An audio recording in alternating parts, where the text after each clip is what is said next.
Hello friends, welcome to my channel PCS with Chauhan. Friends, मेरा नाम है किरा चौहान। दोस्तों, यहाँ पे हम लोग कर रहे हैं घटना चक्र 2023, जिसमें हम प्राचीन भारत का इतिहास कर रहे हैं और प्लस चैप्टर नंबर 14 पार्ट 2 यहाँ पे खत्म हो जाएगा, जो कि हम बौद्ध धर्म कर रहे हैं। ठीक है।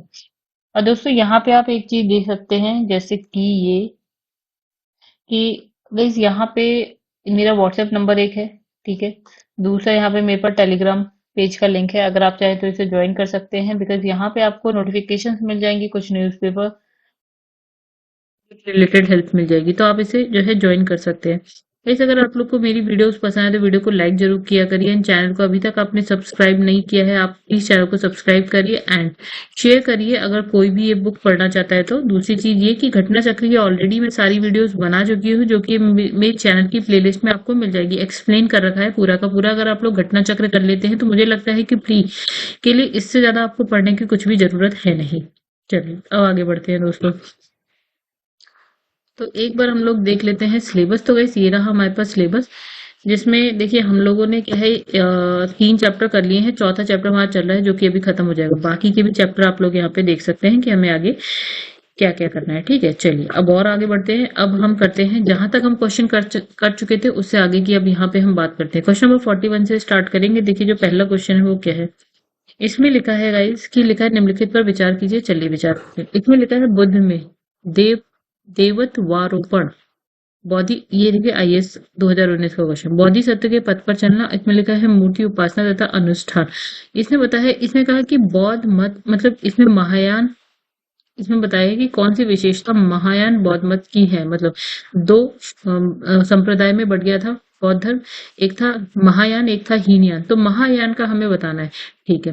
तो देखिए इसमें ना, और जब हमने हीनयान महायान के बारे में तीनों चीजें हमने वहां पे पढ़ी। देखिए महायान बौद्ध मत जो है बुद्ध की लोकोत्तर सत्ता या देवत्व में विश्वास करता था, और बुद्ध के अनेक अवतारों के रूप में अवतार अवतारों और रूपों में विश्वास करता था, और साथ ही वे बुद्धत्व के मार्ग पर चलने वाले को क्या बोलते थे, बोधिसत्व कहा जाता था, जो सभी मानवों की मूर्ति में जो है सहायता, मानवों की मुक्ति में सहायता करता था। कौन? बोधिसत्व। बोधिसत्व के पथ पर चलना इस मत के अनुकरणीय, इस मत में क्या अनुकरणीय कहा गया है। अच्छा, हिंदू धर्म के प्रभाव में बुद्ध में देवत्व के आरोपण के साथ ही अनुष्ठान और मूर्ति पूजा महायान की मुख्य पद्धति बन गई। अतः जो है तीनों कथन यहाँ पे हमारे क्या हो गए हैं, सकते हैं।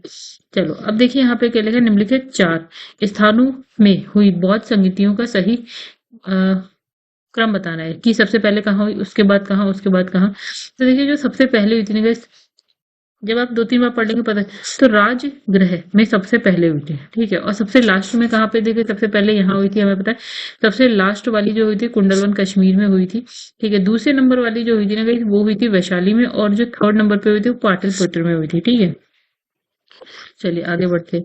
तो इसमें लिखा है प्रथम बौद्ध संस्कृति बुद्ध की मृत्यु के बिल्कुल ही बाद हुई थी, और ये जो है ना मगध में, मगध नरेश थे अजात शत्रु के काल में हुई थी। कहाँ पे? राजगृह या राजगीर भी कहा जाता है।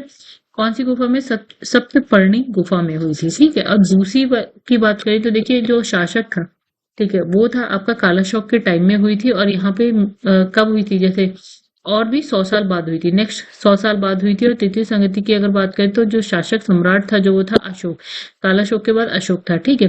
और ये पाटलिपुत्र में हुई थी। और फिर है मोगली पुत्र क्या थे उस वक्त अध्यक्ष थे। चौथी की अगर बात करें तो कनिष्क के शासनकाल में कश्मीर कुंडलवन में हुई थी। ठीक है। अध्यक्षता वसुमित्र कर रहे थे। उपाध्यक्ष कौन था आपकी? ये थे अश्वघोष थे। ये पूरा का पूरा एक चार्ट है जो हम पहले पढ़ चुके हैं। अब देखिए ये क्वेश्चन रिपीट हो गया है, ये आप कर लीजिएगा।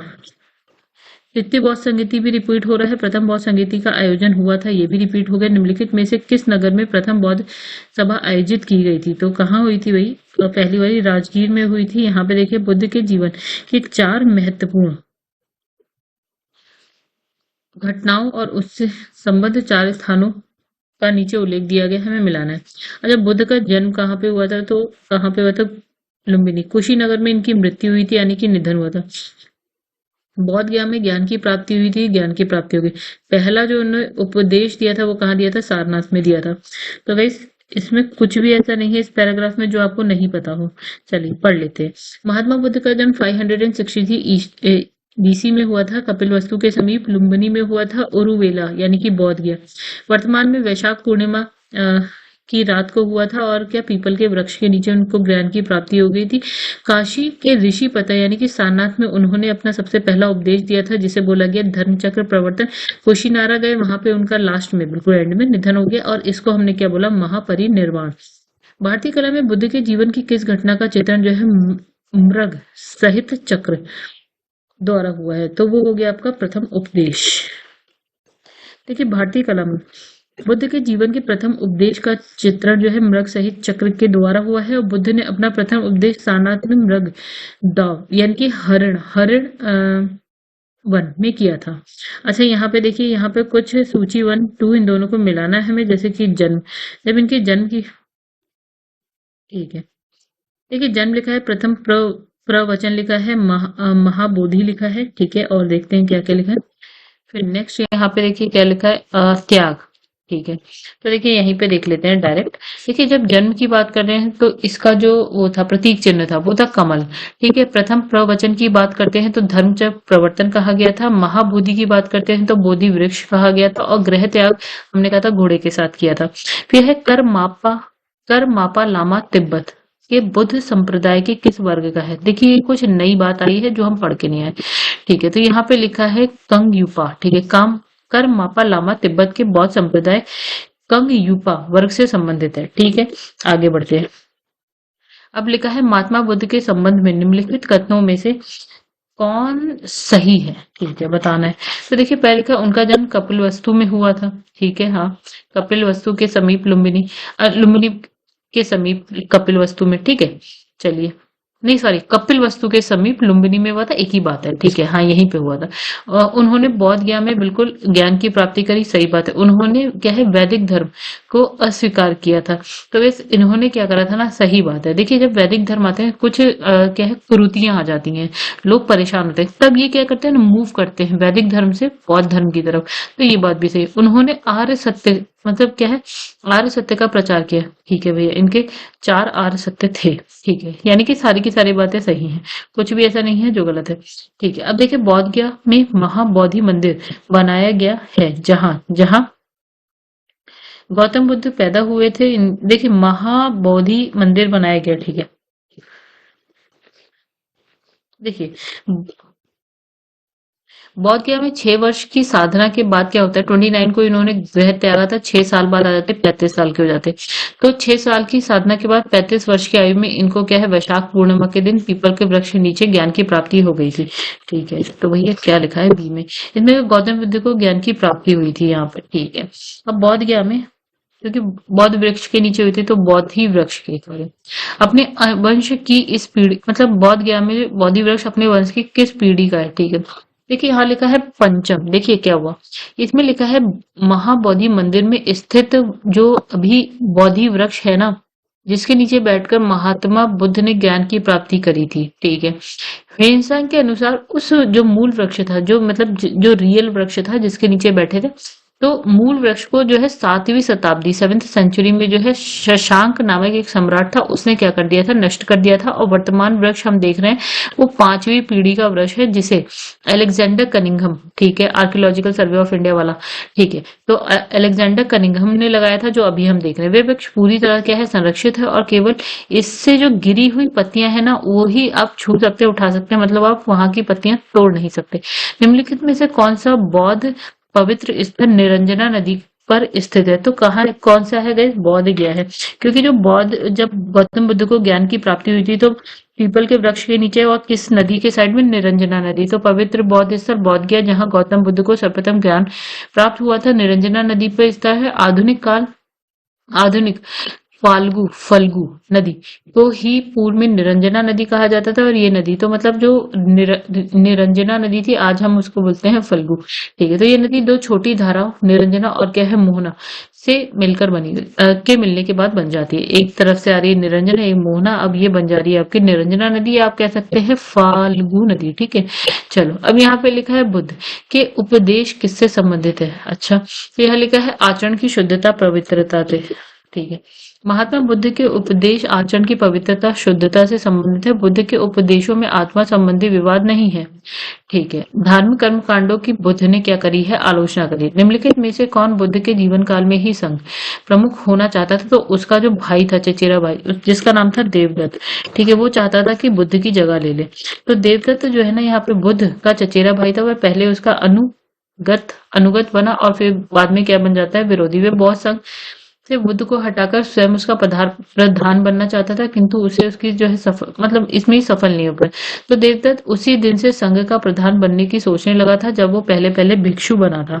ठीक है। उसके बाद है गौतम बुद्ध ने अपनी मृत्यु के उपरांत बौद्ध संघ के नेतृत्व के लिए किसको चुना? तो इसमें से कोई भी नहीं, मतलब किसी को नहीं। देखिए कुशीनारा में क्या है, मल्लों के सालवन में विश्राम के दौरान उनकी मृत्यु से पूर्व क्या होता है, बुद्ध ने भिक्षुओं को निकट बुलाया। मतलब ये हुआ कि भैया उनके बाद कौन होगा, तो उन्होंने भिक्षुओं को निकट बुलाकर धर्म उपदेश दिया। ठीक है। इसमें लिखा है आनंद, शायद तुम ऐसा सोचो कि हमारे शास्त्र चले गए हैं, अब हमारा शास्त्र नहीं है। आनंद, ऐसा मत समझना, मैंने जो धर्म और विनय किए हैं मेरे बाद वे ही तुम्हारे शास्त्र होंगे। तो इस प्रकार स्पष्ट है कि बुद्ध ने अपनी मृत्यु के उपरांत, मतलब इन्होंने अपना कोई उत्तराधिकारी नहीं चुना। ठीक है। उन्होंने कहा जो मेरा जो धर्म है या विनय है, ये इसी को आगे लेके चलो, ये या ठीक है। बल्कि अपने उपदेशों को ही क्या है, इन्होंने क्या है, मार्गदर्शक बनाया था। मतलब इन्होंने कोई उत्तराधिकारी नहीं चुना इसके लिए। इसमें लिखा है अष्टांग मार्ग की संकल्पना अंग है। अष्टांग मार्ग देखिए क्या है, धर्मचक्र प्रवर्तन सूक्त की विषय वस्तु का। देखिए गौतम बुद्ध ने 4 आर्य सत्य के बारे में बात करी, दुख निरोध का उपाय भी बताया। तो इससे जो है दुख निरोध गामिनी प्रतिपदा कहा गया। इसे जो है मध्यमा प्रतिपदा या मध्य मार्ग भी कहा गया। इस देखिए क्या इन्होंने कहा, दुख जो है ना, दुख दुख किस वजह से आता है, अविद्या से। ठीक है। अविद्या के लिए एक सॉल्यूशन बताओ भैया, ये खत्म कैसे हो? तो वो था अष्टांग मार्ग। ठीक है। तो इन्होंने कहा कि देखिए यहाँ पे है मध्यमा प्रतिपदा या मध्यम मार्ग भी कहा जाता है। ठीक है। मतलब इस मध्यमा प्रतिपदा में क्या 8 सोपान है, अष्टांग मार्ग कहते हैं। देखिए कौन कौन, सम्यक दृष्टि, सम्यक संकल्प, सम्यक वाक, सम्यक कर्मात, सम्यक अजीव, सम्यक व्यायाम, सम्यक स्मृति, सम्यक समाधि। जो अष्टांगिक मार्ग है वो धर्मचक्र प्रवर्तन सूक्त की क्या है, विषय वस्तु का अंग है। ठीक है। अब देखिए गौतम बुद्ध के बारे में निम्न में से क्या सत्य है? वे कर्म में विश्वास करते थे, पहला। दूसरा, आत्मा का शरीर में परिवर्तन मानते थे। तीसरा है आपका निर्वाण प्राप्ति में विश्वास करते थे। ईश्वर की सत्ता में विश्वास करते थे। ठीक है। अब देखिए यहाँ पे क्या, देखिए महात्मा बुद्ध, ओके, हाँ, तो अब यहाँ लिखा है महात्मा बुद्ध कर्म सिद्धांत में विश्वास करते थे। तो पहली बात यहाँ पे क्या लिखी है गाइस, तो यहाँ पे पहली बात क्या लिखी, ओ अच्छा, तो वे कर्म में विश्वास करते थे, सही है पहली बात। दूसरा इसमें लिखा है क्या, चलिए इसे थोड़ा सा छोटा ही कर लेते हैं ताकि दिखे ऊपर भी और नीचे भी। हाँ, तो इसमें लिखा पहला तो है कर्म सिद्धांत में विश्वास रखते थे, सही है। आत्मा का शरीर में, अब देखिए वे आत्मा में विश्वास ना करते हुए भी पुनर्जन्म में विश्वास करते थे। बुद्ध के अनुसार चेतना का पुनर्जन्म होता है। ठीक है। मतलब वो आत्मा में विश्वास नहीं करते थे लेकिन पुनर्जन्म में करते थे। वे निर्माण प्राप्ति में भी क्या करते थे, विश्वास करते थे। ठीक है। फिर उसके बाद किंतु ईश्वर की सत्ता में वे विश्वास नहीं करते थे। यहाँ पे ये वाला गलत हो गया, मतलब चौथा तो गलत ही है। ठीक है। सभी चारों सही हैं तो ये नहीं हो सकता। देखिए इनफैक्ट हमारे पास दूसरा वाला भी 1 और 2, 1 एंड 2 सही है। तो वैसे इसमें तीसरा यानी कि 1 एंड 2, यह तीसरा सही है जो कि विकल्प में नहीं है? इसने कहा कथन 1 और 3 सही है। ठीक है। कथन 1 और 3 सही है तो विकल्प में नहीं, हाँ सही है। विकल्प में हमारे पास यहाँ पे 1 2 है। ठीक है। यहाँ पे हमारा कौन कौन से सही है, पहला सही है और तीसरा सही है। ठीक है। अब देखिए, अब इसे थोड़ा सा जूम कर ले। ठीक है गाइस, तो इतनी बात आपको समझ में आ गई। इसमें लिखा है बौद्ध संघ में भिक्षुणी के रूप में स्त्रियों के प्रवेश की अनुमति बुद्ध द्वारा दी गई थी। कहाँ पे दी गई थी, तो गाइस कहाँ पे दी गई थी, वैशाली में। देखिए उनके एक शिष्य थे आनंद, उन्होंने कहा था तब ऐसा हुआ कि भैया हम अब जो है ना संघ में स्त्रियों को भी एंट्री देंगे। तो बौद्ध संघ में सर्वप्रथम जो शामिल हुई थी वो थी उनकी मौसी प्रजापति मतलब इनकी जो मौसी थी गौतमी। अच्छा, त्रिपिटक की बात करते हैं। तो इसमें लिखा है त्रिपिटक क्या है, तो बुद्ध के जो उपदेश है ना वो इन पिटकों में मतलब ये जो 3 पिटक है ना इसमें लिखे हुए थे। ठीक है, जैसे देखिए सर्वाधिक महत्वपूर्ण है त्रिपिटक बौद्ध ग्रंथ। तो त्रिपिटक बौद्ध ग्रंथों में सर्वाधिक महत्वपूर्ण है। बुद्ध की मृत्यु के बाद जो उनकी शिक्षा है उसका संकलन हुआ है इसमें। त्रिपिटक कहा गया, विनय पिटक हो गया, सुत्त पिटक हो गया, अभिधम्म पिटक। तो विनय पिटक की अगर बात करें तो इसमें संघ से संबंधित नियम और आचरण की शिक्षा दी गई है। सुत्त पिटक में क्या है, धार्मिक सिद्धांत की बात है। अभिधम्म पिटक में है दार्शनिक सिद्धांत। तो ये देखिए रिपीट हो रहा है कि त्रिपिटक ग्रंथ किस धर्म से संबंधित है। त्रिपिटक किसकी धार्मिक पुस्तक है, फिर ये भी रिपीट हो, बौद्ध धर्म की है। आसान सा क्वेश्चन है। उसके बाद देखिए क्वेश्चन नंबर 65 है, त्रिपिटक निम्नलिखित में से किससे संबंधित है, आपको पता है। निम्नलिखित में से किस बौद्ध ग्रंथ में संघ जीवन के नियम प्राप्त होते हैं। तो संघ जीवन के नियम के बारे में तो हमने कौन सा पढ़ा था। तो देखिए क्या लिखा है यहाँ पे, ये देखिए आप लिखा है विनय पिटक संघ संबंधी नियम, ठीक है विनय पिटक में। तो आंसर हो गया विनय। यमक यमक यमक बुद्ध पिटक से संबंधित है। देखिए इसमें अभिधम्म है, अभिधम्म पिटक से। देखिए लिखा है कि अभिधम्म पिटक में दार्शनिक सिद्धांत का संग्रह मिलता है। ये प्रश्नोत्तर के रूप में है। इसमें अभिधम्म के अंतर्गत 7 ग्रंथ हैं। देखिए ये थोड़ा सा बिल्कुल अलग आ गया। देखिए झारखंड का वैसे भी यहाँ का हो सकता है हिसाब किताब बाकी सबसे यूपी बिहार से अलग हो, तभी ऐसा हमने कहीं पे नहीं पढ़ा है। ठीक है, इसमें लिखा है धम, इसमें 7 ग्रंथ सम्मिलित हैं इसमें अभिधम्म पिटक में। जैसे धम्म संगणी, वे है विभंग, वे धातु, कथा, उग्गल पंचती, और यहाँ पे है कथा वस्तु, यमक और उठान। ठीक है, पढ़ना है पढ़ लीजिए, स्किप करना चाहें तो कर सकते हैं वैसे तो शायद, लेकिन कुछ पता नहीं है इस क्वेश्चन अब कहीं से भी कुछ भी आ जाता है। देखिए निम्नलिखित में से किस बौद्ध साहित्य में महात्मा बुद्ध के नैतिक और सिद्धांत नैतिक एवं सिद्धांत संबंधी प्रवचन है। तो देखिए हमने यहाँ पे लिखा है सुत्त पिटक नैतिक और सिद्धांत संबंधी, तो यहाँ पे सुत्त पिटक धार्मिक सिद्धांत। अब देखिए यहाँ पे लिखा है सुत्त पिटक में महात्मा बुद्ध के नैतिक सिद्धांत संबंधी प्रवचन संकलित है, अर्थात उसमें बौद्ध धर्म के सिद्धांत और उपदेश संग्रह है। जबकि विनय पिटक में संघ संबंधी नियम और दैनिक जीवन संबंधी आचार क्या है, आचार विचार, विधि निषेध, ये सारी चीजें। जातकों में बुद्ध के पूर्व जन्म की कहानियां मिलती है आपको। बुद्ध के पूर्व जन्म की कहानी किसमें मिलती है, जातक। बौद्ध धर्म में त्रिरत्न कहा गया, किसको कहा गया, देखिए त्रिरत्न क्या है, बुद्ध धम्म और बुद्ध धम्म और संघ। ठीक है, ये त्रिरत्न। बुद्ध की मृत्यु के बाद उनकी शिक्षाओं को संकलित कर 3 भागों में बांटा गया। तो इसी को हम क्या बोले हैं, त्रिपिटक बोलते हैं वैसे, है ना। ये अलग है, ये है त्रिरत्न। ठीक है, और जो इनकी शिक्षाएं हैं उसको 3 पिटकों में डाला गया। त्रिपिटक बोल रहे हैं, विनय पिटक, सुत्त पिटक और अभिधम्म पिटक, ये अलग अलग चीजें। ठीक, तो आगे बढ़ते हैं। प्राचीन भारत के बौद्ध मठ में पवरन नामक समारोह आयोजित किया जाता था। आईएएस का क्वेश्चन है, कुछ हटके नया है। ठीक है, पवरन की बात करते हैं क्योंकि हमने ये नहीं पढ़ी। देखिए वर्षा ऋतु के समय, बहुत इंपॉर्टेंट है गाइस ये पैराग्राफ। ठीक है, देखिए वर्षा ऋतु के समय क्या होता है, 4 महीने बौद्ध भिक्षु बौद्ध महाविहारों में निवास करते थे। ठीक है, तो इस समय क्या होता था, धर्म प्रचार का कार्य स्थगित रहता था। मतलब अब जो धर्म का प्रचार करते थे ना, इस टाइम वो लोग नहीं करते थे। ठीक है, क्योंकि बारिश हो रही है, कहाँ जाएंगे भागू में, नहीं कर सकते। तो फिर क्या होता था ना, वर्षा ऋतु की समाप्ति पर जब पुनः धर्म प्रचार कार्य प्रारंभ होता था तो बौद्ध भिक्षु क्या करते थे, पवरन नामक समारोह आयोजित करते थे। ठीक है गाइस, बहुत इंपॉर्टेंट है, जिसमें क्या है, पीछे किए गए कार्यों पे विचार करते हुए आगे की कार्य योजना बनाई जाती थी। ऐसा मान लो जैसे बजट आता है तो इकोनॉमी सर्वे आता है और बजट आता है, दोनों चीज आती है वैसा कुछ। तो इसके अतिरिक्त क्या होता है, भिक्षु इस समारोह में क्या करते हैं ना, जो उनके द्वारा किए गए अपराध है ना उसको भी स्वीकार करते थे। ठीक है, आई होप इतनी सी बात आप समझ गए होंगे। ठीक है, उसके बाद देखिए नेक्स्ट यहाँ पे लिखा है अशोकाराम विहार निम्नलिखित में से किस स्थान पर स्थित है। तो ये है पाटलिपुत्र में। ठीक है, आगे बढ़ते हैं। उसके बाद लिखा है, इसमें लिखा है प्रसिद्ध बौद्ध ग्रंथ महावंश के अनुसार मौर्य शासक अशोक ने पाटलिपुत्र में अशोकाराम विहार को निर्मित करवाया था। तो इस विहार का निर्माण इंद्रगुप्त नामक क्या है, खैर भिक्षु के निरीक्षण में हुआ था। तीसरी बौद्ध संगीति जो है यह सभा है भी अशोक के समय में ही हुई थी। विश्व का सबसे ऊंचा कहा जाने वाला विश्व शांति स्तूप बिहार में कहाँ पर है? तो देखिए वैशाली, नालंदा, राजगीर या पटना में। ठीक है, तो देखिए हम्म देखिए बिहार में क्या है, राजगीर की पहाड़ियों पर स्थित जो है शांति स्तूप विश्व का सबसे ऊंचा कहा जाने वाला विश्व शांति स्तूप है। ठीक है, इतनी सी बात। आगे बढ़ते। अब देखो बुद्ध की 80 फुट बड़ी प्रतिमा जो बोध गया में है निर्मित की गई थी।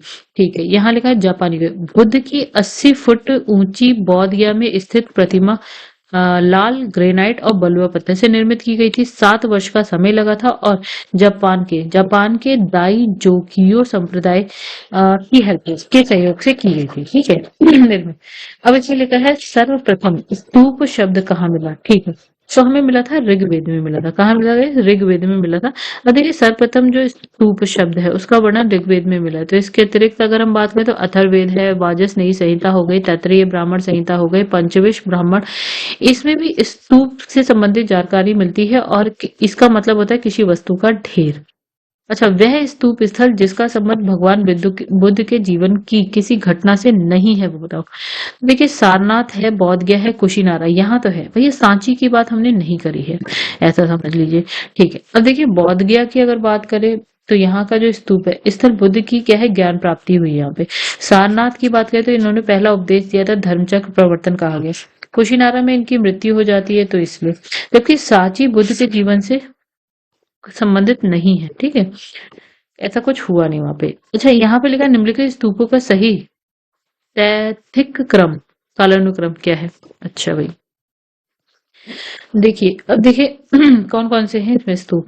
एक है भरूच, सांची, अमरावती, धमेक स्तूप की। अब समझते हैं, यहाँ पे पढ़ लेते हैं डायरेक्ट।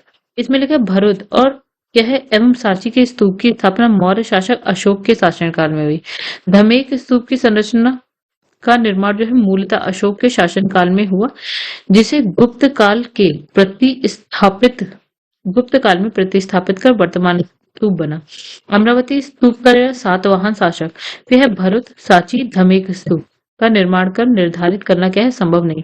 चलिए, यह यूपीपीसीएस मेंस का क्वेश्चन है, बहुत जमाने पहले आया था 2014 में, आज से 10 साल पहले। ठीक है, चलो आगे बढ़ते। अब लिखा है कि अना अनात्मवाद सिद्धांत है। लो भाई कुछ अलग ही चल रहा है। यह छत्तीसगढ़ पीसीएस का क्वेश्चन 2017 का। बौद्ध धर्म में अनात्मवाद का सिद्धांत बौद्ध धर्म के प्रतीत समुत्पाद के सिद्धांत से ही सिद्ध होता है।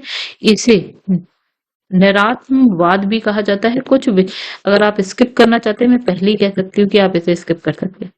चलिए, इसने लिखा है कुछ विचारों के मतानुसार अनात्मवाद का सिद्धांत केवल आत्मा पर लागू होता है। वस्तुतः इससे आत्मा भौतिक जगत दोनों की ही व्याख्या होती है। जब गौतम बुद्ध सर्व अनात्म कब कहते हैं तो उनका अर्थ है कि किसी नियत चेतन या जड़ तत्व का अस्तित्व नहीं है, ना तो आत्मा नामक नित्य द्रव्य का अस्तित्व है, ना भौतिक पदार्थ नामक जड़ द्रव्य का। तो द्रव्यता, एकता, सदा में यह नित्यता आदि कल्पना मात्र है। समझ में आया तो ठीक, नहीं समझ में आया तो स्किप कर दो।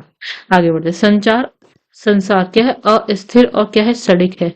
किससे संबंधित है ये? बौद्ध दर्शन में क्या है, क्षणिकवाद को स्वीकार किया गया। देखिए इंपॉर्टेंट हो जाता है।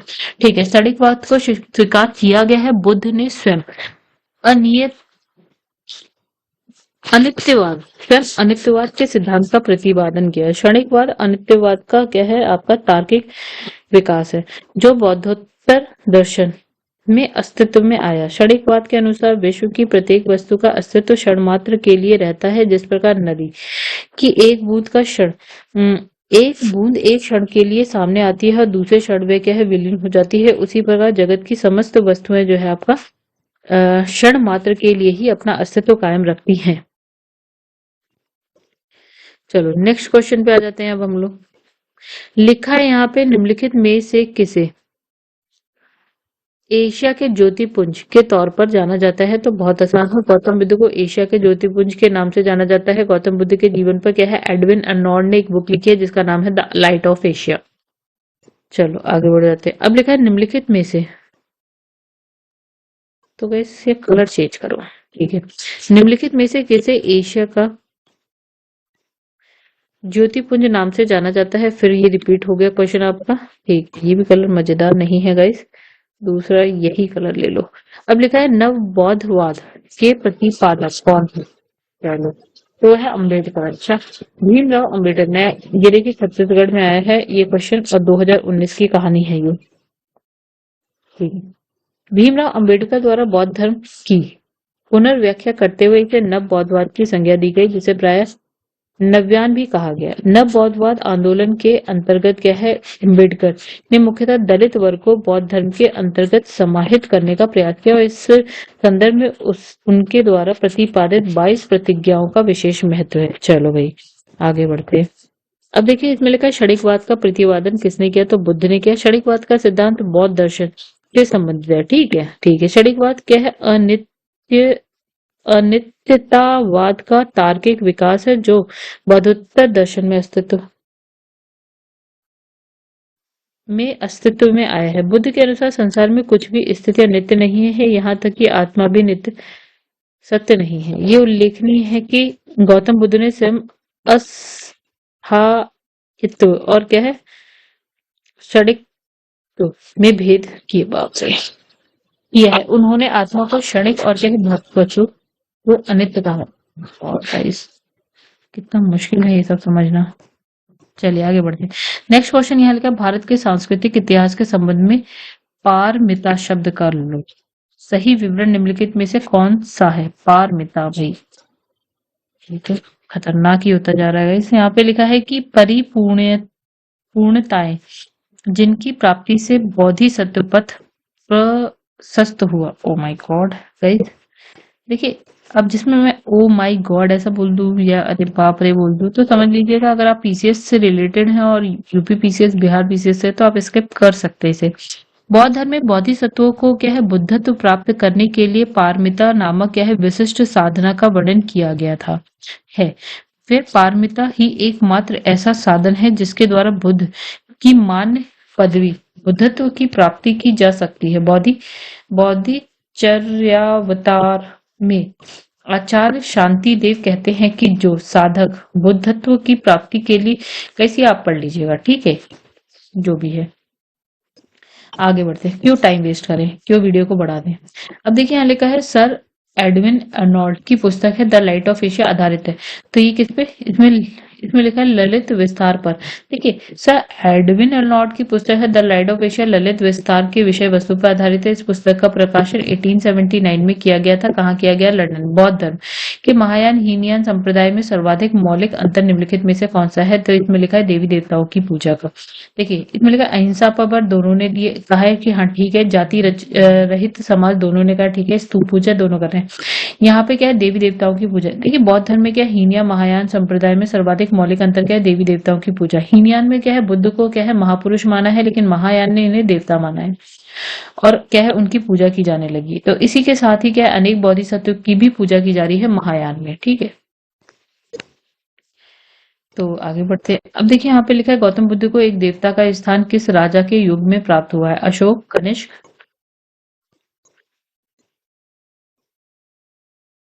फिर लिखा है चंद्रगुप्त और हर्ष। तो यहाँ पे हो गया कनिष्क के। तो कनिष्क के शासनकाल में संपन्न जो चौथी जो बौद्ध संधि थी इसमें बौद्ध धर्म जो है हीनयान महायान में बढ़ गया और दो स्पष्ट मतलब हीनयान और महायान में बढ़ गया और दो क्या है स्पष्ट और स्वतंत्र संप्रदाय में बढ़ गया। ठीक है, महायान शाखा में बुद्ध को क्या है देवता माना गया, उनकी पूजा की गई। तो इस प्रकार कनिष्क के काल में क्या होता है बौद्ध धर्म के महायान शाखा के तहत क्या होता है गौतम बुद्ध को देवता का स्थान दिया। भारत में पहले जिस मानव प्रतिमाओं को पूजा गया वह थी बुद्ध की।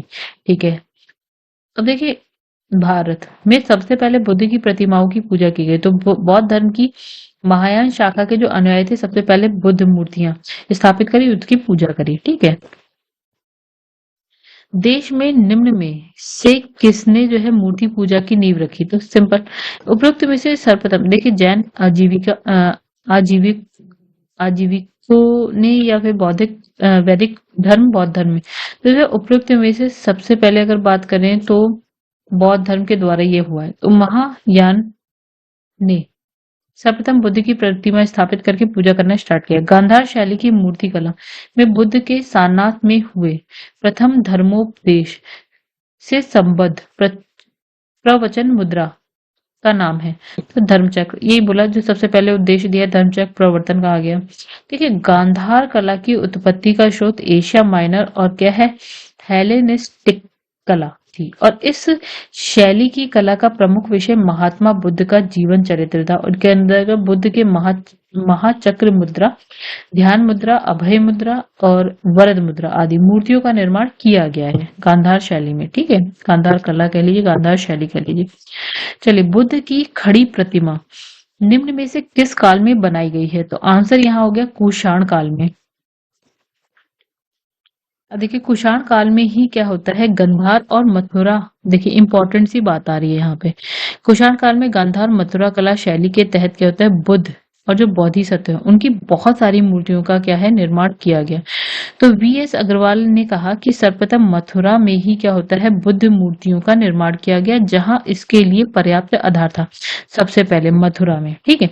अच्छा, ह्वेनसांग क्या कहते हैं कि बुद्ध की प्रथम प्रतिमा कौशाम्बी में बनी है, परंतु अनेक विद्वान क्या कहते हैं कि इनकी प्रथम जो प्रतिमा है वो क्या है, गांधार कला मतलब का श्रेय जो है गांधार कला को दिया गया है। ठीक है। फिर इसमें वह निश्चित तौर पर ये नहीं कहा जा सकता कि बुद्ध की प्रथम जो प्रतिमा है वो कहाँ पे है। ठीक है। फिर उसके बाद है बुद्ध की प्राचीनतम प्रतिमा किस शैली में है? तो देखिए यहाँ पे, यहाँ लिखा है गांधार, मथुरा, मौर्य शैली या गुप्त शैली में। तो देखिए यहाँ पे है, दोनों है, गांधार शैली, मथुरा शैली का नाम आएगा, तो उपरोक्त में से एक से अधिक हो जाएगा। देखिए यहाँ पे लिखा है गांधार मथुरा शैली। ठीक है, आगे बढ़ जाते हैं हम लोग। भगवान बुद्ध की प्रतिमा कभी कभी एक हस्त मुद्रा युक्त दिखाई गई है, जिससे क्या है, भूमि स्पर्श मुद्रा कहा जाता है। ये किसका प्रतीक है?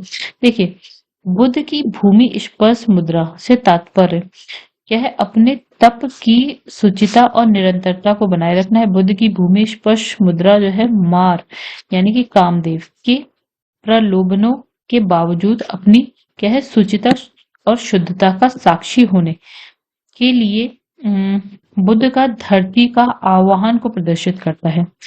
ठीक है, आगे बढ़ते हैं। तो देखिए यहाँ लिखा है भूमि स्पर्श मुद्रा की शारनाथ बुद्ध मूर्ति संबंधित है, तो यह गुप्त काल से है। ठीक है, तो इसकी आध्यात्मिक अभिव्यक्ति गंभीर मुस्कान, शांत ध्यान मग्न मुद्रा भारतीय कला की सर्वोच्च सफलता का प्रदर्शन करती है। नेक्स्ट, सारनाथ की भूमि स्पर्श मुद्रा वाली बुद्ध प्रतिमा कालांकित है, तो यह गुप्त काल से है ये। फिर भारत के सांस्कृतिक इतिहास के संदर्भ में निम्नलिखित युग्मों पर विचार कीजिए। तो इसमें लिखा है परिव्राज, आईएएस का क्वेश्चन, परिव्राजक, श्रमण, उपासक। ठीक है, देखिए परिव्राजक क्या है आपका, परित्यागी या भ्रमणकारी। श्रमक की बात करें, भिक्षु या साधु। उपासक की बात, बौद्ध धर्म का साधारण अनुगामी। ठीक है, आगे बढ़ जाते हैं। अब लिखा है निम्नलिखित में से कौन से शासक ने बौद्ध मत के विस्तार में योगदान नहीं दिया है? देखिए, अशोक का नाम हमने पढ़ा, कनिष्क का भी और हर्षवर्धन का भी इनफैक्ट पढ़ा है, पुष्यमित्र शुंग का नहीं। देखिए, अशोक, कनिष्क, हर्षवर्धन ने बौद्ध धर्म के विकास में योगदान दिया है। शुंग वंश के जो संस्थापक है पुष्यमित्र शुंग ने मगध साम्राज्य पर अधिकार जमाकर जहां एक और यवनों के आक्रमण से देश की रक्षा की है, वहीं दूसरी ओर देश में शांति और व्यवस्था को स्थापित करने के लिए क्या है, इन्होंने वैदिक धर्म और जो है आदर्श है उन वैदिक धर्म एवं आदर्श की जो अशोक के शासनकाल में उपेक्षित हो गए थे, ठीक है, उसका क्या करा है, प्रतिष्ठान किया दोबारा से। तो इसी कारण उनका काल वैदिक प्रतिक्रिया अथवा वैदिक पुनर्जन्म का काल कहा जाता है, मतलब ये बौद्ध धर्म से रिलेटेड नहीं थे। अब यहाँ पे लिखा है, कथन लिखा है कुशीनगर मल्ल गणराज की राजधानी थी। कारण लिखा है महात्मा बुद्ध का महापरिनिर्वाण कुशीनगर में ही हुआ था। ठीक है, देखिए बात है हमारी दोनों सही, लेकिन जो है ना इसने कहा कि जो आर है ना वो एक ही सही व्याख्या नहीं करता है, बात दोनों सही है। देखिए, बौद्ध ग्रंथ अंगुत्तर निकाय में वर्णित जो 16 महाजनपद है उसमें से एक मल, एक का है महाजनपद था। ठीक है, ये एक संघ राज्य था जिसमें क्या है पावा या पावा पावा फाजिल नगर, पावा, उस्मानपुर और कुशीनगर जो है आपका मल्ल गणराज्य की जुड़वा राजधानी थी। ठीक है, पावा एंड कुशीनगर। यह इसमें महात्मा बुद्ध को महापरिनिर्वाण कुशीनगर में ही प्राप्त हुआ। मतलब बातें दोनों सही हैं लेकिन स्पष्ट व्याख्या नहीं कर रहा है। ठीक है, इसमें लिखा है लोथल, इसमें लिखा है सारनाथ, राजगीर, नालंदा। हमें क्या करना है भाई? अच्छा, इन्हें कौन सा सही है बताना है। ठीक है, तो इसमें लिखा है कि लोथल इसमें प्राचीन गोदी क्षेत्र है, तो ये बात तो सही है। ये हमने सिंधु सभ्यता में पढ़ लिया था। सारनाथ पे बुद्ध का प्रथम धर्मोपदेश सारनाथ में ही दिया था, बिल्कुल सही। राजगीर की बात करें, अशोक का सिंह स्तंभ, जो स्तंभ शीर्ष, तो ये राजगीर में नहीं है। तो ठीक है guys, ये हमारी बात हो गई थोड़ा सा गलत। ठीक है, अब इसमें नालंदा की बात, बौद्ध अधिगम का महान पीठ है, ये भी बात सही बात, तीसरा गलत है। देखिए, ठीक है, अब यहाँ पे अगर हम बोले कि सैंधवपुरा स्थल लोथल की अगर हम बात करें गाइस, तो एक मिनट दोस्तों,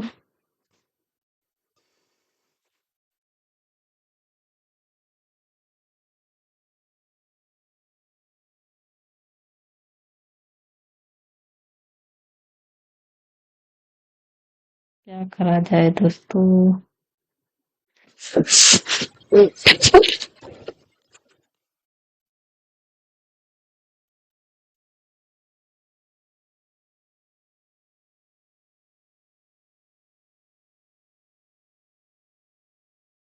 लोथल जो है गुजरात से, ये सैंधवपुरा स्थल था। गोदीवाड़ा, गोदीवाड़ा के अवशेष यहाँ से मिलते हैं। सारनाथ में महात्मा बुद्ध ने अपना पहला जो है धर्म उपदेश दिया था, धर्मचक्र प्रवर्तन कहते हैं। नालंदा बौद्ध अधिगम का महान पीठ था, जहाँ क्या है कुमार गुप्त फर्स्ट के शासनकाल में विश्वविद्यालय की स्थापना हुई थी। अशोक का सिंह स्तंभ की बात करें तो राजगीर में ना होके कहाँ पे, सारनाथ में, तो ये वाला गलत था हमारा। ठीक है, आगे बढ़ जाते हैं हम लोग दोस्तों। तो महायान बौद्ध धर्म में बोधिसत्व अवलोकितेश्वर को और किस अन्य नाम से जाना जाता है, पद्मपाणि। यानी कि बौद्ध दर्शन में यह माना गया है कि बोधिसत्वों में अवलोकितेश्वर की स्थिति महिमा मंडित थी। ठीक है, तो उन लोगों ने ये निश्चित किया कि वे तब तक बुद्ध नहीं बनेंगे जब तक कि सभी मनुष्यों को निर्वाण नहीं प्राप्त हो जाता। वस्तुतः बौद्ध धर्म पर हिंदू धर्म का प्रभाव क्या है, परिलक्षित होता है। ठीक है, अवलोकितेश्वर जो है नारायण और पद्मपाणि विष्णु का ही का भी एक नाम है। ठीक है, देखिए, भारत के धार्मिक इतिहास के संदर्भ में निम्नलिखित कथनों पर विचार कीजिए। तो इसमें लिखा है, इस आईएएस का क्वेश्चन है, स्थविरवादी महायान बौद्ध धर्म से संबंधित है। लोकोत्तरवादी संप्रदाय बौद्ध धर्म के महासांगिक संप्रदाय की एक शाखा है। ये सही है।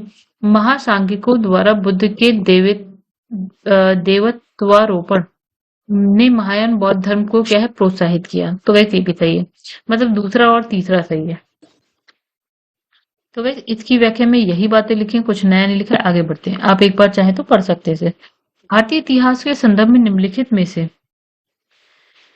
कौन भावी बुद्ध है जो संसार की रक्षा हेतु अवतरित होंगे। ठीक है, तो इसमें हम मैत्रेय नाम है। ठीक है, ये हमने पढ़ा था। बौद्ध मान्यताओं के अनुसार मैत्रेय एक बोधिसत्व है जो पृथ्वी पर भविष्य में अवतरित होंगे और बुद्धत्व प्राप्त करेंगे और क्या है, विशुद्ध धर्म की शिक्षा देंगे। मैत्रेय के अवतरण की भविष्यवाणी ऐसे समय के लिए की गई जब इस लोक में अनैतिकता, अनाचार इतना बढ़ जाएगा कि मानव जीवन असुरक्षित होता दिखेगा। तो सुरक्षा के लिए लोग इधर उधर भटकेंगे, सर्वत्र त्राही त्राही मच जाएगी और मानव जीवन संघर्षमय बनता दिखेगा। कैसे आपातकाल में बोधिसत्व मैत्रेय इस भूतल पर भविष्य के बुद्ध के रूप में अवतार लेंगे। ठीक है, वह पुनः बौद्ध धर्म के संस्थापक बनेंगे और सभी मानवों को सुख, शांति और समृद्धि प्रदान करेंगे। ठीक है, ये कुछ वैसी ही बात हो गई कि अभी जो है ना भगवान विष्णु का एक 10वां अवतार बचा हुआ है, वैसे कुछ बात हो गई यहाँ पर। तो भारत के धार्मिक इतिहास के संदर्भ में निम्नलिखित कथनों पर विचार करिए। चलो पढ़े। आईएएस 2016, इसमें लिखा है बोधिसत्व बौद्ध मत के हीनयान संप्रदाय की केंद्रीय संकल्पना है। गलत। बोधिसत्व अपने प्रबोध के मार्ग पर बढ़ता हुआ क्या है, करुणामय है। सही है ये। बोधिसत्व समस्त सचेतन प्राणियों को उनके प्रबोध के मार्ग पर चलने में सहायता करने के लिए स्वयं की निर्वाण प्राप्ति विलंबित करता है, ये भी सही है। मतलब दूसरा और तीसरा सही है। तो भाई इसमें जो है ना, पढ़ लेते हैं थोड़ा सा क्या लिखा है आखिर। बोधिसत्व बौद्ध मत के महायान संप्रदाय का आदर्श और केंद्रीय संकल्पना है। बौद्ध धर्म में बोधिसत्व सत्व के लिए प्रबुद्ध शिक्षा दिए हुए वो कहते हैं। प्रारंभिक रूप से महान दया से प्रेरित बोधि चित्त जनित सभी संवेदनशील प्राणियों के लाभ के लिए सहज इच्छा में बुद्धत्व प्राप्त करने वाले को बोधिसत्व माना जाता है। 10 पारमिताओं का पूर्ण पालन करने वाला बोधिसत्व कहलाता है। बुद्ध बनना ही बोधिसत्व के जीवन की पराकाष्ठा है। बौद्ध धर्म का अंतिम लक्षण संपूर्ण मानव समाज से दुख का अंत है। बौद्ध धर्म के 4 आर्य सत्य हैं। दुख है, दुख समुदाय, दुख निरोध का मार्ग है। फिर है इसमें बौद्ध धर्म के अनुयायी अष्टांगिक मार्ग के अनुसार यानी कि जीवन जीकर अज्ञानता और दुख से मुक्ति और निर्वाण पाने की कोशिश करते हैं। आशा इतनी क्वेश्चन इतने अजीब होते हैं आईएएस के कि क्या बताएं। बोधिसत्व पद्म पाणी का चित्र सर्वाधिक प्रसिद्ध और प्राय चित्रित चित्रकारी है जो अजंता में है। अजंता गुहा श्रेणियों में स्थित गुफा नंबर 1 जो है आपका, उसमें बोधिसत्व पद्मपाणि का चित्रकला की श्रेष्ठ कलाकृतियों में से एक है। इसे 6ठी शताब्दी के अंत में निष्पादित किया गया था। चित्र में बोधिसत्व पद्मपाणि ने राजसी शैली में एक नीलम जड़ित कह मुकुट पहना हुआ है, जिसके लंबे काले बाल मनोहारी रूप में कह से झुके हैं और इसमें लिखा है रमणीय रीति से अलंकृत यह आकृति आदम कद से भी बड़ी है और इसमें क्या है, इसका दाहिना हाथ कुछ कुछ रुका हुआ है और कमल के पुष्प को पकड़े हुए दर्शाया गया है। हीनयान अवस्था का विशालतम और सर्वाधिक विकसित शैलीकृत प्रासाग्रह स्थित है।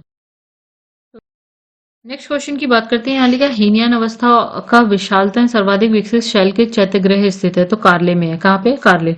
चलिए आगे बढ़ते हैं गाइस। यहाँ पे देखिए आंसर है कार्ले। तो हीनयान अवस्था का विशालतम और सर्वाधिक विकसित शैलकृत चैत्य कार्ले में स्थित है। ये पुणे महाराष्ट्र में मिलेगा आपको। निम्नलिखित में से किस शैलकृत गुफा में 11 सिरों के बोधिसत्व का अंकन मिलता है? तो वो आपका है कन्हेरी की गुफा है। ठीक है गाइस, तो देखिए यहाँ पे लिखा है सैती द्वीप पर स्थित जो है कन्हेरी की गुफा महाराष्ट्र के मुंबई शहर में स्थित प्रमुख पर्यटन स्थल है।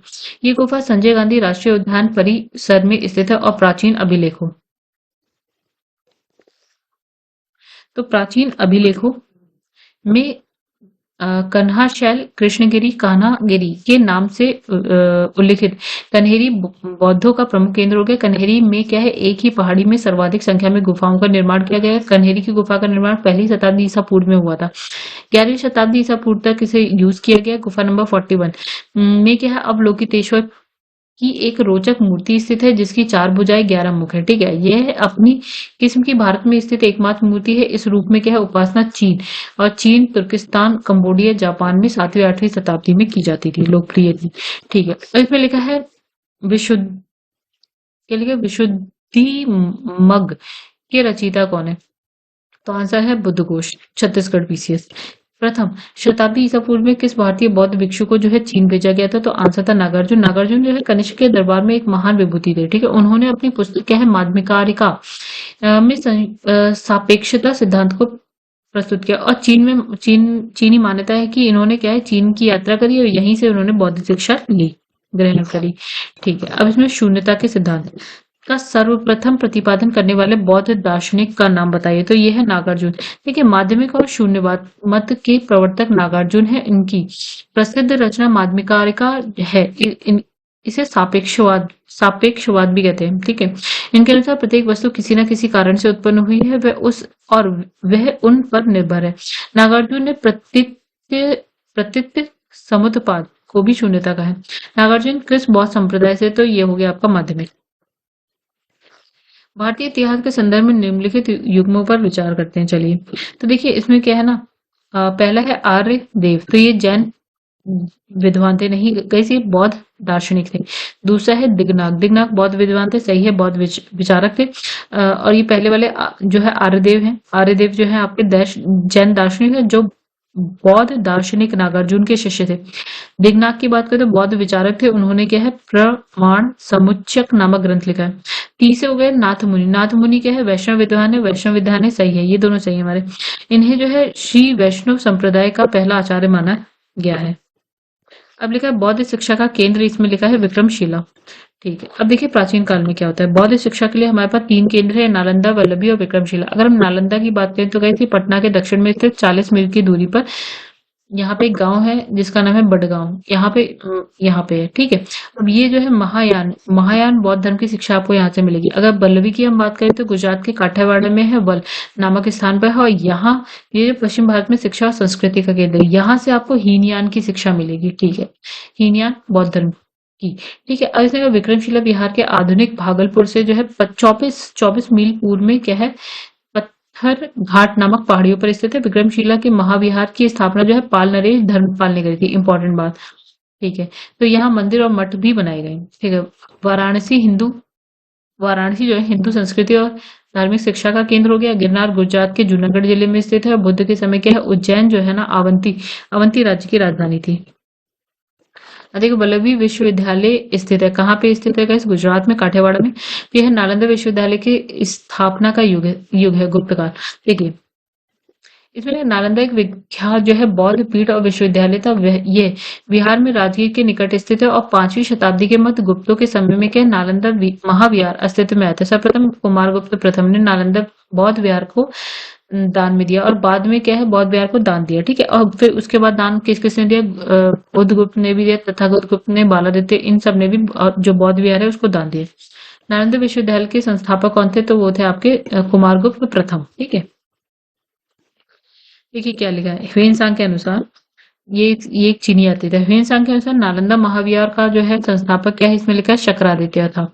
ठीक है, बौद्ध धर्म के त्रिरत्नों के प्रति यह महती श्रद्धा के कारण इसकी स्थापना कराई गई थी। तो शक्रादित्य की पहचान कुमारगुप्त प्रथम के नाम से जानी जाती है। ये क्या है, इनका एक और मतलब इनकी उपाधि क्या थी, महेंद्रादित्य भी थी। ठीक है, अब देखिए नालंदा विश्वविद्यालय किस लिए प्रसिद्ध था, तो बौद्ध धर्म दर्शन के लिए था। इसके अध्ययन के लिए चीनी यात्री ह्वेनसांग यहाँ आया था।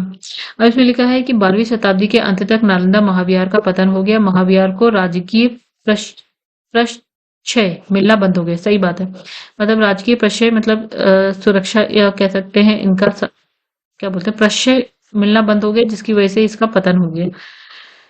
चलिए देखिए यहाँ पे क्या हुआ। नालंदा में एक विख्यात बौद्ध पीठ और विश्वविद्यालय था। ठीक है, तो ये जो है दक्षिणी बिहार में राजगृह यानी कि राजगीर के निकट स्थित 5वीं शताब्दी के मध्य क्या है गुप्तों के समय नालंदा स्थित महाविहार अस्तित्व में। 6ठी शताब्दी में भारत में क्या है तंत्रवाद का विकास हुआ। तो पाल नरेश धर्मपाल ने विक्रमशिला विश्वविद्यालय की स्थापना की। आगे चलकर शासकों ने क्या है तंत्रवाद की शिक्षा पर जो है केंद्रित विक्रमशिला को अधिक महत्व दिया, तो नालंदा की उपेक्षा होने लगी। तो 12वीं शताब्दी के अंत तक क्या होता है आपका इसका पतन ही हो जाता है। बाद में क्या है बख्तियार खिलजी आया, उसने पूरी तरह से इसको नष्ट कर दिया जला के, और इस तरह के नालंदा पतन में क्या कारण रहा है कि राजकीय प्रश्रय का अभाव हो गया।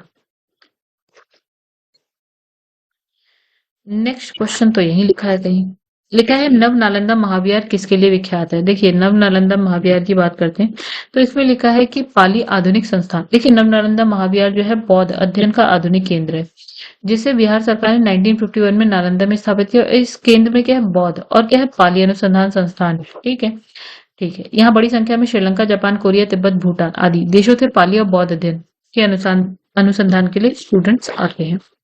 अब देखिए यहाँ पे लिखा निम्नलिखित में से कौन सा बौद्ध धर्म जैन धर्म दोनों में समान रूप से विद्यमान है। तप भोग की अति का परिहार, ये गलत है।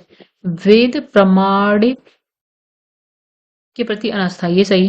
कर्मकांड की फलवत्ता का निषेध करना, ये भी सही है। प्राणियों की हिंसा का निषेध करना, ये भी सही है। ठीक है, बाकी पहला गलत है, बाकी सब सही। आगे बढ़ते हैं। इसमें प्राचीन भारतीय इतिहास के संदर्भ में निम्नलिखित में से कौन सा बौद्ध और जैन धर्म दोनों में समान रूप से विद्यमान है। तो पहला वाला गलत है, ये सेम क्वेश्चन है जैसे कि क्वेश्चन नंबर 118 था, ऐसे कुछ नया नहीं है इसमें। चलिए आगे बढ़ते हैं। निम्नलिखित में से कौन सी बात बौद्ध धर्म और जैन धर्म में समान थी, तो इसमें है क्या है समान नहीं थी, ठीक है। वो था आत्म दमन। देखिए अहिंसा दोनों मानते थे, वेदों के प्रति उदासीन दोनों थे, रीति रिवाज की को अस्वीकृति दोनों देते थे। आत्म दमन की बात छोड़ दी बाकी। ठीक है, भगवान बुद्ध ने निम्नलिखित चार आर्य सत्यों का प्रतिपादन किया, नीचे दिए गए सही क्रम बताना है। सबसे पहले आया था दुख, फिर इसने कहा दुख का कारण होता है, दुख का निरोध हो सकता है, दुख के निरोध का मार्ग भी है। जैसे दुख, इसने कहा दुख संसार में सर्वत्र दुख है, ठीक है, जीवन दुखों कष्टों से भरा पड़ा है। अच्छा, दुख समुदाय की बात करें, प्रत्येक वस्तु का कोई ना कोई कारण अवश्य होता है, ठीक है, अतः दुख का भी कोई कारण है। वैसे दुख निरोध यानी कि इसका अंत संभव है। फिर इसने कहा दुख निरोध गामिनी प्रतिपदा, यानी कि सबसे पहले बताया तो दुख का कारण क्या है, अविद्या। अविद्या को खत्म करना है तो आप अष्टांगिक मार्ग का सहारा लीजिए। इसमें कहा बौद्ध और जैन दोनों ही धर्म विश्वास करते थे किसमें, इसने कहा कर्म और पुनर्जन्म के सिद्धांत में। देखें ये यहाँ लिखा है, बुद्ध और महावीर दोनों ही जो छठी शताब्दी ईसा पूर्व के धार्मिक क्रांति के अग्रदूत थे। इन दोनों ने वैदिक कर्मकांड और वेदों की अपौरुषेयता का क्या है समान रूप से क्या है विरोध किया। अहिंसा और सदाचार पर दोनों ने बल दिया और क्या है दोनों ही कर्मवाद पुनर्जन्म दोनों में विश्वास करते थे। अब देखिए नेक्स्ट इसमें कहा गया कि पुनर्जन्म नहीं है। बौद्ध दर्शन की बात करी जा रही है। एक पुनर्जन्म नहीं होता है, आत्मा की सत्ता नहीं है, ठीक है। तो यहाँ पे देखिए पहला वाला तो इन्हें गलत, पुनर्जन्म मानते थे लेकिन आत्मा की सत्ता नहीं है, ये सही बात है। आत्मा में इतना खास विश्वास इनका था नहीं। देखिए यहाँ पे लिखा है प्रतीक के समुत्पाद ही बुद्ध के उपदेशों का सार है। ब्राह्मण ग्रंथों द्वारा प्रतिपादित वेदों की अपौरुषेयता और आत्मा की अमरता के सिद्धांत को ये स्वीकार नहीं करते थे, परंतु आत्मा के अस्तित्व को अस्वीकार करने के बावजूद इन्होंने कहा पुनर्जन्म और कर्म के सिद्धांत को मानने लगे। तो उनके अनुसार जीवन क्या है, विभिन्न अवस्थाओं की संतति है जो एक दूसरे पर निर्भर करती है और किसी अवस्था की उत्पत्ति उसकी पूर्ववर्ती अवस्था से होती थी, यानी कि यहाँ पुनर्जन्म की बात कही गई है। बौद्ध धर्म के विषय में कौन सा कथन सही है, उसने वर्ण और जाति को अस्वीकार नहीं किया, ठीक है, ये बात सही है। उसने ब्राह्मण वर्ग की सर्वोच्च सामाजिक कोटि को चुनौती दी, सही है। और उसने कुछ एक शिल्पों को जो है निम्न माना है, ये भी सही बात है, ठीक है, सारी बातें सही। आगे बढ़ जाते हैं गाइस। अब बौद्ध धर्म के विस्तार के कारणों में सम्मिलित थे। देखिए धर्म की सादगी सही बात है, दलितों के लिए विशेष अपील ये भी सही है। धर्म की मिशनरी भावना यानी कि धर्म को बढ़ाना, प्रचार प्रसार करना, ठीक है। ये स्थानीय भाषा का प्रयोग कर रहे थे। दार्शनिकों द्वारा वैदिक भावना की सुदृढ़ता, ये गलत है, बाकी आपके सारे सही हैं। तो गाइस यही चीज यहाँ लिखी है। इसमें लिखा है आरंभिक मध्ययुगीन समय में बौद्ध धर्म का पतन। अब देखिए बौद्ध धर्म का पतन क्यों होने लगा। देखिए क्या होता था, पहली बात तो ये जो वैष्णव धर्म या ये वैदिक धर्म है इसको नहीं मानते थे, लेकिन बाद में क्या हो गया ना कि इसमें क्या बुद्ध को विष्णु का अवतार कहा जाने लगा और वैष्णव धर्म का ही बौद्ध धर्म को वैष्णव धर्म का ही हिस्सा बना दिया गया, जिसकी वजह से इसका पतन हो गया। पहले ये इस चीज का खंडन कर रहे थे, अब उसी चीज को मानने लगे तो इसका पतन हो गया धीरे धीरे बौद्ध धर्म का, ठीक है। आगे बढ़ते इसमें लिखा है भारत कि धार्मिक इतिहास के संदर्भ में निम्नलिखित कथनों पर विचार किए। इसमें लिखा है गाइस, यहाँ पे है आईएएस का क्वेश्चन है, ठीक है। इस क्वेश्चन को आप पढ़ लीजिए, बहुत मन करे तो, ठीक है, और नहीं मन करे तो मत पढ़िएगा, छोड़ दीजिएगा, ठीक है। और ये इसकी व्याख्या है, मन करे तो पढ़ लीजिए, नहीं मन करे तो, क्योंकि आधी चीजें तो मुझे बोलने में ही बड़ी इसमें कठिनाई होगी, ठीक है। आप इसे एक बार ऐसे पढ़ सकते हैं इस व्याख्या को। अब देखिए यहाँ लिखा निम्नलिखित कथनों पर विचार करें। चैत्य विहार क्या होता है ये बताना है। चैत्य और विहार में क्या अंतर है। देखिए चैत्य जो है पूजा स्थल होते थे और विहार जो है निवास स्थल होते थे। मतलब चैत्य ये है चिता समाधि यानी कि शवदाह के पश्चात के बचे हुए अवशेष को भूमि में गाड़कर उसके ऊपर समाधि बना दी जाती थी और प्रारंभ में इसे हम चैत्य स्तूप कहते थे। इन समाधियों में क्या महापुरुषों के धातु अवशेष रख दिए जाते थे सुरक्षित।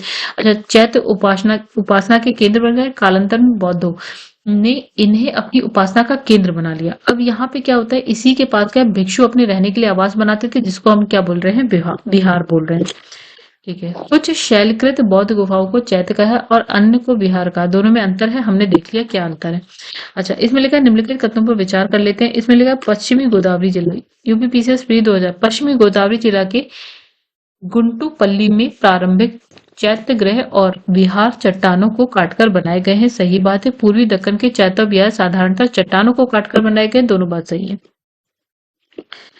गुंटूपल्ली में चट्टानों को काटकर प्रारंभिक चैत्य गृह और विहार का निर्माण किया गया है। दायित्व है कि प्रश्नकाल में गुंटूपल्ली जो आंध्र प्रदेश के पश्चिमी गोदावरी जिले में स्थित है, यद्यपि वर्तमान में ये जो है आपका एलौरू जिले में स्थित है। पहला सही है। पूर्वी दक्कन दूसरा वाला भी सही है। इसमें लिखा है सुल्तानी युग में बौद्धों को कौन सी शाखा सबसे प्रभावशाली थी सुल्तानी युग में? तो क्या वज्रयान। तो इसमें मध्यकाल में बौद्धों की वज्रयान शाखा सबसे अधिक प्रभावशाली थी। वज्रयान का सबसे अधिक विकास 8वीं शताब्दी में हुआ था और इसके सिद्धांत मंजूश्री मूल कल्प और क्या है गुह समाज नामक ग्रंथ में मिलते हैं। तो गाइस फिलहाल ये बात यहाँ पे हमारी खत्म, मतलब बौद्ध धर्म खत्म होता है। नेक्स्ट जो चैप्टर है वो हमारा है जैन धर्म। तो दोस्तों खत्म करने से पहले एक चीज, अगर आप लोग को वीडियो पसंद है तो वीडियो को लाइक जरूर करिएगा, चैनल को सब्सक्राइब नहीं किया है तो चैनल को सब्सक्राइब करिएगा, शेयर करिएगा। और अगर आप लोग घटना चक्र की सारी वीडियो देखना चाहते हैं तो ऑलरेडी मेरे पास है, तो मेरे चैनल की प्लेलिस्ट है। हालांकि उसमें 2021-22 की है, अभी हम 2023 कर रहे हैं इसलिए ये थोड़ा नया है। अगर आप जल्दी करना चाहते हैं तो 21-22 की आप वीडियो देख सकते हैं। 2021-22 की पूरी घटना चक्र आपको मिल जाएगी। ठीक है, तो गाइस अब हम नेक्स्ट जो वीडियो है उसमें हम आपके साथ मिलेंगे और जो हमारा नेक्स्ट चैप्टर होगा वो होगा हमारा जैन धर्म। क्या होगा गाइस? जैन धर्म के संग हम मिलेंगे। फिलहाल अभी के लिए इतना। एक चीज और दोस्तों बात कर लेते हैं, जब यहाँ तक पहुंच ही गए तो एक और बात कर लें। गाइस यहाँ पे आप लोग मेरा व्हाट्सएप नंबर, टेलीग्राम जो पेज है उसका लिंक देख पा रहे होंगे, तो अगर आप चाहें तो इसे ज्वाइन कर सकते हैं। यहाँ पे कुछ नोटिफिकेशन, कुछ पीडीएफ मिल जाएंगी जो कि आपके एग्जाम के लिए बहुत ज्यादा इंपॉर्टेंट हो जाएगी। आप एक बार ज्वाइन करके देखिएगा, अगर आपको पसंद आ जाए तो आप क्या है व्हाट्सएप ग्रुप से लेफ्ट हो सकते हैं। आप चाहें तो टेलीग्राम पेज जो मेरा लिंक है, टेलीग्राम चैनल है, उसको जो है आप उससे बाहर निकल सकते हैं। ठीक है, ये फ्री है, सब कुछ आप कर सकते हैं। लेकिन एक बार ज्वाइन करके देखिए, 1-2 दिन रह के देखिए, अगर आपको पसंद आए तो रुकिएगा। ठीक है, क्योंकि मुझे लगता है कि जो भी नोटिफिकेशन के लिए आप इधर उधर भागते हैं आपको यहीं पे मिल जाएगी, चाहे तो व्हाट्सएप ग्रुप में आ जाएगी, चाहे तो आप टेलीग्राम चैनल को ज्वाइन कर लीजिए। चलिए गाइस अभी के लिए फिलहाल इतना ही। अब आपसे नेक्स्ट वीडियो में मिलेंगे आगे के पार्ट के तक, यानी कि जैन धर्म के तक। तब तक के लिए धन्यवाद।